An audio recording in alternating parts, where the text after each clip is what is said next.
प्रथमे नाबालिका को उद्धार करागला एवं परवर्ती समय ए घटना उपरे पर्दा उठिला एवं जेउपरि भाव में आपण कहते जे वर्तमान समय जहाँ चित्र मध्य रही आपन देखू जे ये जो घर आप देखुंत ये चलता सेक्स रैकेट अर्थात राजधानी भुवनेश्वर गोटे मुख्य स्थान राजधानी भुवनेश्वर ये हूँ लक्ष्मीसागर अंचल जो अनेक जनगहलीपूर्ण अंचल रही अनेक लोक मैंने रोचे और सबुठ बड़ गुरुत्वपूर्ण कथा कमलाकांत जे एठी गोटे प्राइवेट घर रही घर मालिक सह मिसी अनेक किंगपिंग एठी देह व्यवसाय चलाई एवं ये घटना जितेबाला सामना को आसला अर्थात 2 दिन पूर्वर रास्ता कड़े जड़े नाबालिका रक्त जुड़बुड़ अवस्था पड़ते किसी व्यक्ति पाइबा परे पुलिस को खबर देते पुलिस गुरुतर अवस्था कैपिटल हॉस्पिटल को निगला और सेठारे चिकित्सा करागला और परवर्ती समय जितेबाला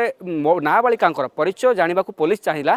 तदंतर करी आसी शेष में ये ही पहुँचला और यह हूँ लक्ष्मीसागर थिबा 4 महला कोठा जाग्यसेनी निवास जार नंबर रही FB324 एवं सबुठ बड़ गुरुत्वपूर्ण कथा काली आसी सांगे सांगे पुलिस एठी तदंत करथिला एठी रेड करथिला छानभिन आरंभ करथिला एवं एई जगारु ही 4 जन को गिरफ्त करा जायछि एवं जो माने जे घर मालिक रहिछि एवं तांको सहित जो किंगपिन माने मध्ये शामिल रहितले घर मालिक बापी दास को सहित जो माने किंगपिन रहिचंती ए साम्राज्य रे ए व्यवसाय रे जो माने संपृक्त थिला सेमान को काली गिरफ्त करा जायछि एवं आजि साइंटिफिक टीम एठी आसी पहुँची और जितेबाला नाबालिका अवस्था रक्त जुड़बुड़ अवस्था उद्धार करा जायतिला तबे सही अनुसार ये साइंटिफिक तदंत आरंभ करथिला रक्त छिटा सहित जो कपड़ा पत्र रही से व्यवहार करुवा जो रूम रही सेठी अनेक गुड़िए जगह को दिग को ध्यान दे साइंटिफिक तदंत करथिला एवं वर्तमान सहित आम देखू चित्र जे कि आपन देखुथिबे अनेक जो 4 महला कोठा रही अनेक कपड़ा पत्र सुखुची जो किंतु जो माने एठी रहुथिले सेमान को समस्त गिरफ्त करछि पुलिस एवं प्रतिक्रिया नबा नवा कारण राजधानी लक्ष्मी सागर अंचल एठी विभिन्न परिवार रोचंती सेमानकर व्यक्तिगत घर रही ए घर किपर भाव में घर मालिक जनातर एमती गोटे व्यवसाय चलाई केते दिन है व्यवसाय चलता जो स्थानीय लोक रही से ए विषय जानी ना नाई जितेबाला विदेश क्षमा करेंगे जितेबाला बाहर राज्यर नाबालिका मान कथा कहतु महिला मान कथा कहतु से आनी एठी देह व्यवसाय चलाइबा एवं जो भाव में परिवेश सृष्टि करवा जनगहलीपूर्ण अंचल में जो परिवेश सृष्टि करवा एते क्षमता से पाखे आसूला क्योंठू एवं अन्यपटे जब देखा जितेबाला ए घटना सामना को आसला अर्थात नाबालिका जनक जितेबाला रास्ता कड़ू मिले अवस्था संकटापन्न था सेतेबाला जाई तदंतर परिसरभुक्त सब आसला एवं ए घटना उपर पर्दाफाश उठिला तेज नाबालिका कहीं एमती आक्रमण करा जायथिला एवं केउ माने एमती आक्रमण करथिले एवं आक्रमण करिवार पछर कारण कौन थिला एवं किए किए आक्रमण करथिले एवं ए सबु गुड़िकर तदंत चली तदंतर पर्याय उठे आप प्रतिक्रिया नवा जे आज्ञा आपण मैंने लक्ष्मीसागर राजधानी लक्ष्मीसागर पल्ली अंचल रोचंती जनगहलीपूर्ण अंचल रही आपण घर रही किंतु जे घर मालिक रही बापी दास ओरफ संजय दास गिरफ्त कर पुलिस आपण जानी ये देह व्यवसाय चलता बाहर राज्य युवती मान अणा जाऊला नाबालिका को अणा जाऊला व्यवसाय चलता तेज किए आप जानी ना ये हो हाँ आम दीर्घ 5 वर्ष है जानी हूँ बोली काली जो इनसीडेंट है कैपिटल IAS को रेड कले धरा पड़ा ये ना काली पुलिस आसला एठी रेड कला 4 जन को गिरफ्त करिछि आपण देखुछ संपूर्ण केमि देखुछ घटना को घटना गोटे निंदनीय घटना ये घटना गोटे निंदनीय आम चाहूँ आम जो अंचलवासी ये अच्छु बसु ये धारणा देचु घर सिल करा जाऊ आपण प्रतिक्रिया रखुले जे पुलिस को घटना विषय जन आपने पूर्व आम थे ना 3 थर जनइु ये घटना विषय में पुलिस भी आसी 2 थर 3 थर रेड भी किंतु किसी फलप्रद हो नाला से केमती कौन खबर पाई पलैते यू मझे किसी दिन जो पुलिस जो आसला किसी दिन कार्य भी बंद था पुणी विगत 6 मास है यहाँ बहुत जोर चलती बारंबार करी लोक डेली 20 ରୁ 25 लोक डेली पुओ झील मिसिकी आसुँच रास्तार पूरा गाड़ी ब्लॉक कर कहला पर दुनिया पाटुंड कौ थाना अभियोग करते लक्ष्मीसार थाना बा कहली आम जो जाए कम्प्लेन देती से आसते जमी प्रोसीजर हिसाब से आसते रेड करते किंतु रेड किसी फलप्रद हो नाला कहीं ना जेहेतु एम सब कौट खबर पाई किए कुआड़े पलैते से जड़े 2 जन लोक थे कहले आम ये रोचु से आम बंधु बांधव सब आसिकी आसते बोली एमती कहले कुणिया मैत्र आम घर आसते से आसते यहाँ सब मिछ से आम जाचु ये आपंकर जो ओनर अच्छा संजीव दास सी आउ जड़े बारिक बोल पार्टनर अच्छा ସେ ସେଥିରେ ସମ୍ପୃକ୍ତ ଅଛନ୍ତି। ଇଭିନ୍ ସଞ୍ଜୀବ ଦାସର ଆପଣଙ୍କର ଟୋଟାଲି ଫ୍ୟାମିଲି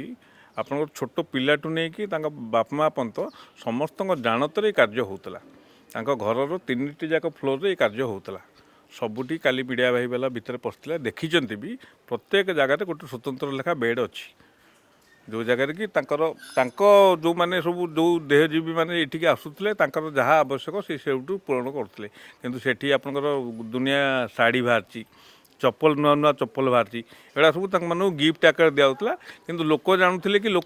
ଚାଲିଥିଲା ଦେହ ବ୍ୟବସାୟ ଏବଂ ସେ ଦେହ ବ୍ୟବସାୟ ପଇସାରେ ଅୟସ ଆରାମ କରୁଥିଲେ ଯେଉଁମାନେ ଘର ମାଲିକ ରହିଛନ୍ତି, ଯେଉଁମାନେ କିଙ୍ଗପିନ୍ ରହିଛନ୍ତି ଏବଂ ଯେଉଁମାନେ ଦେହ ବ୍ୟବସାୟରେ ସମ୍ପୃକ୍ତ ଥିଲେ। ଆଜ୍ଞା କ'ଣ କହିବେ ଏ ଘଟଣାକୁ ନେଇ? ଆଜି ସାଇଣ୍ଟିଫିକ୍ ଟିମ୍ ଆସିଛି, ତଦନ୍ତ କରିଛି, କିନ୍ତୁ ଆପଣମାନେ ପୂର୍ବରୁ ମଧ୍ୟ ବାରମ୍ବାର ଅଭିଯୋଗ କରିଛନ୍ତି। ନାଇଁ ଗୋଟେ ଜିନିଷ ହେଉଛି ଦୀର୍ଘ 4-5 ବର୍ଷ ହେବ ଗୋଟେ ଜିନିଷ ହେଉଛି ଆଜ୍ଞା ବଡ଼ ଦୁଃଖ ଏବଂ ପରିତାପର ବିଷୟ। ଆଜିକାର ସଭ୍ୟ ସମାଜରେ ଅନ୍ତତଃ ପକ୍ଷେ ଆମେ ଏଇ ଯେଉଁ କଲୋନୀବାସୀ ଅଛୁ ସେ ପରିବାରକୁ କେହି ଘୃଣା କରନ୍ତି ନାହିଁ। ସିଏ କିନ୍ତୁ ସମସ୍ତଙ୍କୁ ଘୃଣା ଚକ୍ରରେ ଦେଖି ସମସ୍ତଙ୍କୁ ଚକ୍ର ଉଢାଳରେ ତାର ମୂଳରୁ ଏ ଦେହ ବ୍ୟବସାୟଟି ଆରମ୍ଭ କରିଛି କିଏ? ସଞ୍ଜୀବ ଦାସ ଏବଂ ତାର ଗୋଟେ ପାର୍ଟନର ଅଛି, ପୁରା ନାଁ ମୁଁ ଜାଣିନି, ବାରିକ। ତେଣୁ ଏ ବେପାରଟା ଦୀର୍ଘ 4-5 ବର୍ଷ ହେଲା ଚାଲିଛି। ଦୈନନ୍ଦିନ ସକାଳ 7ଟାରୁ ରାତି 10ଟା 11ଟା 12ଟା ପର୍ଯ୍ୟନ୍ତ ଏଠି ହାରାହାରି ଛୋଟ ଝିଅଠାରୁ ଆରମ୍ଭ କରି ବୟସ୍କ ସ୍ତ୍ରୀ ଲୋକ ପର୍ଯ୍ୟନ୍ତ 20-30ରୁ କମ୍ ହେବେନି, ଆନୁମାନିକ 20-30 ପୁରୁଷ ଲୋକ ମଧ୍ୟ, ଅତି ଛୋଟ ଛୋଟ ପୁଅ ପିଲା ମଧ୍ୟ, କଲେଜ ପିଲା, ସ୍କୁଲ ପିଲା ମଧ୍ୟ ଆସିକିରି ଏ ଖରାପ କାମରେ ଲିପ୍ତ ରହୁଛନ୍ତି। ସେମାନେ ଯେହେତୁ ଗୋଟେ ଇଜି ମନି ବା ଏବଂ ସୋଜା ବ୍ୟବସାୟଟା ଆରମ୍ଭ କରିଛନ୍ତି, ସେ ବେପାର ଛାଡ଼ିବାକୁ ରାଜି ନାହାନ୍ତି। ତାଙ୍କୁ ବହୁତ ଥର ବୁଝାସୁଝା କରିବା ସତ୍ତ୍ୱେ ଅନେକ ଥର ଆମେ ଥାନା ଫାଣ୍ଡିକି ଯାଇଛୁ। ଥାନା ଫାଣ୍ଡି ୟା ଦେହରେ ହସ୍ତକ୍ଷେପ କରିଛି। ଥାନା ଫାଣ୍ଡିକି ସେ କ'ଣ ବୁଝେଇ ଦିଏ ଏବଂ ଥାନା ଫାଣ୍ଡି ବାଲା କ'ଣ ବୁଝନ୍ତି ସେଇଟା ଆଜ୍ଞା ଈଶ୍ୱର ଜାଣିଛି, ଉପରବାଲା ଜାଣିଛି। 5 ବର୍ଷ ଭିତରେ ଅନ୍ତତଃ ପକ୍ଷେ ଆମେମାନେ ସମସ୍ତ ଚେଷ୍ଟା କଲା ପରେ ଏ କାର୍ଯ୍ୟଟି ବନ୍ଦ ହୋଇପାରୁନାହିଁ। ଗତକାଲି ଲକ୍ଷ୍ମୀସାଗର ଥାନା ବାବୁମାନେ, IIC ମହୋଦୟ, କ୍ୟାପିଟାଲର IIC ମହୋଦୟ ବା ଥାନା ବାବୁମାନେ ଏଠି ଆସି ସମସ୍ତ ପ୍ରକାର ଛାନଭିନ କଲା ଭିତରେ 8-10 ଜଣ ସ୍ତ୍ରୀ ଲୋକଙ୍କୁ ନେଇଛି ଆମ ସାମ୍ନାରେ। ସଞ୍ଜୀବ ଦାସ ଯେ ମାଲିକ, ଏ ବ୍ୟବସାୟର ମାଲିକ ଏବଂ ଘରର ମାଲିକ, ତାଙ୍କୁ ନେଇଛିନି। କିନ୍ତୁ ତାଙ୍କ ସ୍ତ୍ରୀକି ଛାଡ଼ି ଦେଇଛିନି, ତାଙ୍କ ମାଆକୁ ଛାଡ଼ି ଦେଇଛିନି, ତାଙ୍କ ବାପାକୁ ଛାଡ଼ି ଦେଇଛିନି, ତାର 2ଟା ପୁଅକୁ ଛାଡ଼ି ଦେଇଛିନି। ସେମାନେ ବୁଢ଼ାବୁଢ଼ୀ ହେଲେ ମଧ୍ୟ ଏ ବ୍ୟବସାୟରେ ସେ ସମ୍ପୃକ୍ତ ଅଛନ୍ତି। କହିବାକୁ ଲାଜ ମାଡ଼ୁଛି, ଦୁଃଖ ବି ଲାଗୁଛି। ଏବଂ ଛୋଟ ପିଲା ବି, ଏବଂ ଛୋଟ ପିଲା ମଧ୍ୟ କଷ୍ଟମର ଆସିଲେ 1 କିଲୋମିଟର ଦୂରରୁ ଯାଇକରି ଆଣିକିରି ଆସୁଛି। ଯଦି ଭାରତବର୍ଷର ଛୋଟ ପିଲାଟା, 5 ବର୍ଷର ପିଲାଟା ଗୀତ ବୋଲିକିରି ନାଁ କମେଇ ପାରୁଛି, ସେ ମଧ୍ୟ ସଞ୍ଜୀବ ଦାସ ତାର 5 ବର୍ଷର ନାବାଳକ ମାନେ ଛୋଟ ପିଲାଟାକୁ ଏ ବ୍ୟବସାୟରେ ବି ଲଗେଇ ଦେଇଛି। जदि आपंक आम भिडी भल लगा तेब आम चैनल को लाइक, शेयर और सब्सक्राइब करने को जमा भी भूलु नहीं।